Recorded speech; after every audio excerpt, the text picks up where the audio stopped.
ces types de mobilité hybride ont reçu là tout dernièrement une attention toute particulière puisqu'il s'agit de développer ce qu'on appelle les BIPS, donc pour Blended Intensive Programs. Donc il s'agit justement de programmes de mobilité hybride très fortement encouragés et financés par le nouveau programme Erasmus donc pour 2021-2027. Et donc l'idée est que dans ces programmes, il y ait à la fois un élément physique, de mobilité physique, et un élément de mobilité virtuelle. On s'est rendu compte que toute une série d'étudiants étaient demandeurs de ce type de programme parce que justement, il permettait aux étudiants ou aux participants de se rencontrer virtuellement avant la semaine physique et ainsi de développer, je dirais, des compétences. Ils apprenaient à se connaître, ils pouvaient faire du networking, c'était l'occasion de faire du team building en équipe et surtout aussi de préciser le cadre, la structure de la semaine.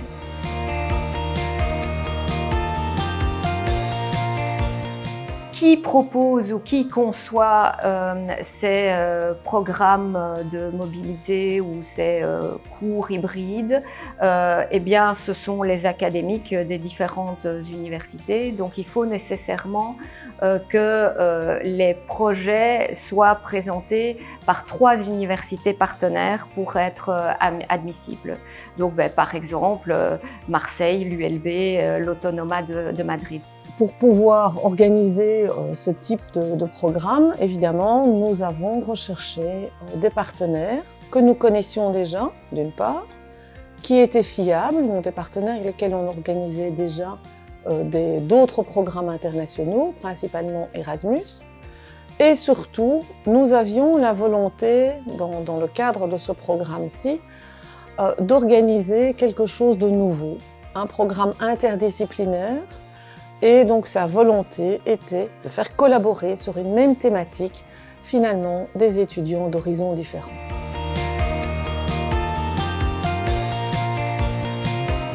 Un gros travail, un travail important de conception qui est fait par les universitaires, par les collègues académiques.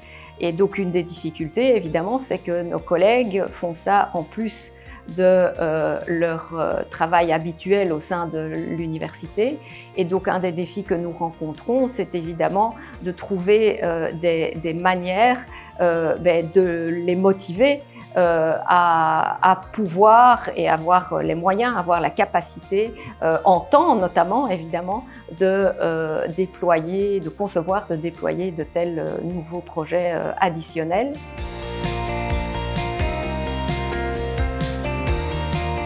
L'autre enjeu était évidemment l'enjeu pédagogique, de veiller à ce qu'on offre un programme à l'étudiant, une activité aux étudiants qui soit différente de ces activités de cours habituelles. En ce qui concerne la composante virtuelle, l'enjeu c'est vraiment de faire en sorte que ça soit très dynamique, très interactif et donc des sessions explicatives très courtes suivies de sessions dans lesquelles les étudiants doivent collaborer et doivent chaque fois fournir un résultat. Et en mode physique, les sessions sont un peu plus longues, mais exigent de veiller à ce que l'étudiant sache exactement ce qu'il doit fournir chaque jour, comment il doit le fournir, et évidemment qu'il dispose du coaching nécessaire de la part des professeurs présents au programme. C'est ainsi qu'est né le programme interdisciplinaire BAILOUT, donc Business and Lab Innovation, qui mélange donc des étudiants de conservatoire, du design et du business autour d'une seule problématique, la problématique d'améliorer, de travailler sur une problématique sociétale dans le cadre d'un design sprint. Donc le design sprint qui oblige aussi les étudiants tous les jours à fournir un résultat et pour à la fin de la semaine produire une solution, en tout cas une solution que eux proposent dans le cadre de ce challenge.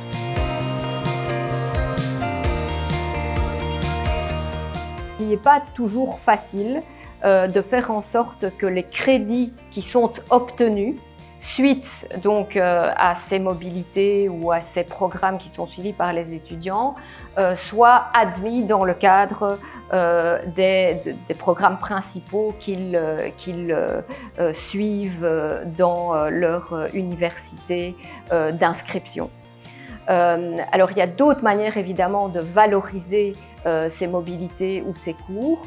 Il faut savoir que tout étudiant qui suit un tel cours ou fait une mobilité reçoit un certificat de participation. Donc un certificat de participation où ce qu'il a suivi comme cours est décrit avec un certain nombre de détails. Donc ça, c'est évidemment déjà une manière de valoriser ce qu'il a fait, c'est que l'étudiant va recevoir un tel certificat de participation. Au sein de notre Alliance Civis, nous avons aussi ce qu'on appelle le passeport Civis.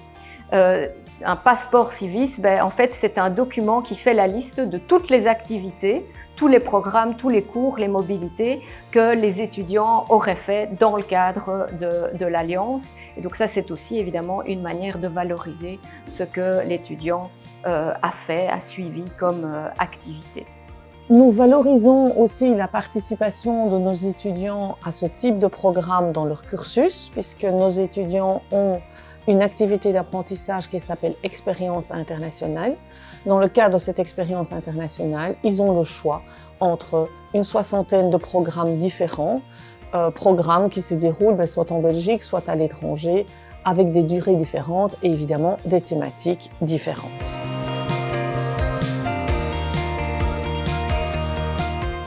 Il y a bien d'autres formes de mobilité, bien d'autres formes d'expérience interculturelle que les séjours Erasmus classiques de plusieurs mois. Il y a des séjours ou des mobilités de courte durée, il y a des mobilités virtuelles, il y a des mobilités hybrides. Donc renseignez-vous sur toutes ces possibilités. Il y a évidemment parmi les étudiants des étudiants qui ont des charges familiales par exemple ou d'autres responsabilités qui ne leur permettent simplement pas de partir pendant plusieurs mois. Eh bien, pour ces étudiants-là, ils pourraient éventuellement se tourner vers des mobilités virtuelles ou vers des mobilités tout simplement plus courtes. Les avantages de ce type de mobilité, c'est qu'ils permettent évidemment à plus d'étudiants de vivre une expérience internationale. Lorsque l'on souhaite développer des compétences internationales pour tous, on sait très bien que tous les étudiants ne vont pas avoir la possibilité de partir un semestre ou une année complète à l'étranger. Et donc pouvoir offrir un programme sur une semaine avec une composante virtuelle avant ou après permet vraiment de veiller à ce que chacun puisse avoir l'opportunité de vivre une expérience internationale.